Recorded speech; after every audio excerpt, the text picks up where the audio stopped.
pakaiannya perlinting. Londo irengnya lebih akeh. Ning mburi Londo ireng londo ireng ratusan. lebih banyak. Jadi akhirnya dari foto itu tadi bisa dianalisis ternyata kenapa Indonesia dulu pernah dijajah sampai 350 tahun. Ternyata banyak pengkhianatnya daripada penyelamat bangsa.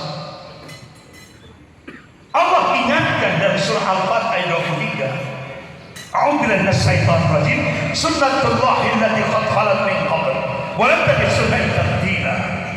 Jadi sunnatullah itu berlaku sejak dulu kata Allah, dan kalian tidak akan pernah menemukan perubahan akan sunnatullah. Artinya apa?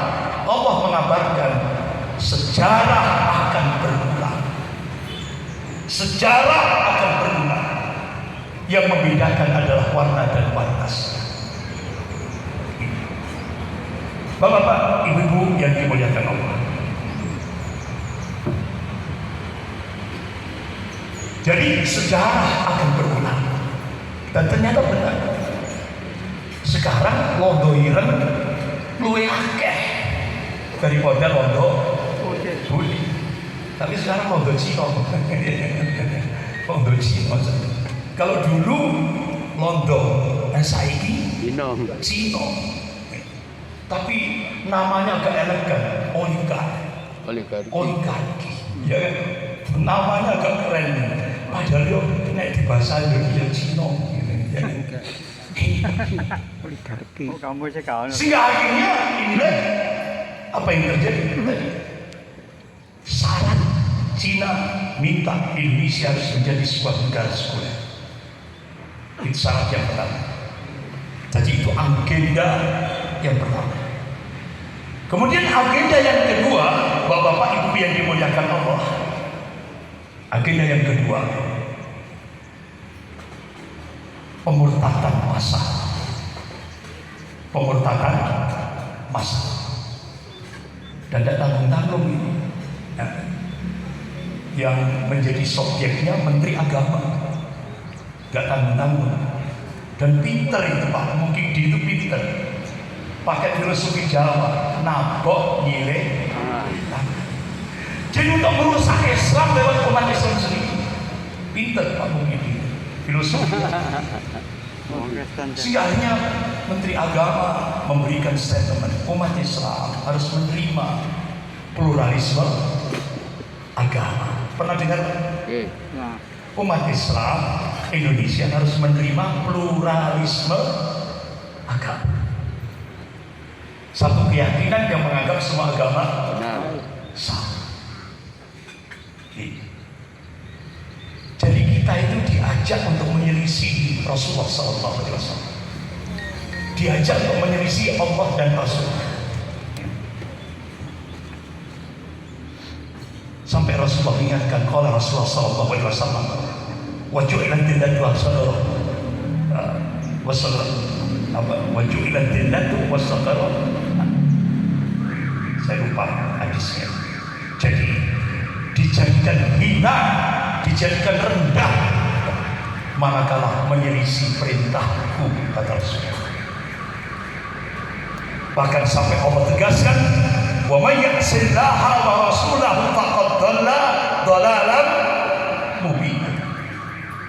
Barang siapa menyelisih Allah dan Rasulnya, maka dia telah sesat dan berada dalam kesesatan yang nyata.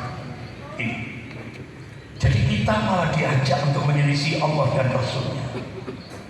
Sehingga akhirnya bapak-bapak ibu yang dimuliakan Allah, akhirnya muncul di beberapa tempat. Akibat ini tadi, Pak Yakut Kumas Menteri Agama minta umat Islam menerima pluralisme agama. Sehingga akhirnya di Kabupaten di Lumajang muncul masjid, tempat ibadah untuk semua agama. Lumajang, tempat ibadah untuk semua agama. Kemudian di Kediri, ya, pesantren untuk semua agama di Kediri. Nah, ya Allah. Jadi akhirnya dari dua sampel ini tadi, akhirnya ya ada kasak kusuk, ada satu gerakan silmiah dari Dewan Gereja, Konferensi Wali Gereja, KW, ya otomatis tidak lepas dari bin Amrobi bin Fulus, agar SK 3 Menteri tentang pembangunan tempat ibadah dihapus. Cukup dengan rekomendasi dari Kementerian Agama, cukup. Ya Allah, ini kalau berhasil Bapak Ibu, jebol Indonesia. Tadi pagi sempat saya sampaikan di Masjid Al-Hidayah, mereka sudah melakukan gerakan pemutatan itu target start 2005, target 2020. Ternyata wa makar Allah baik.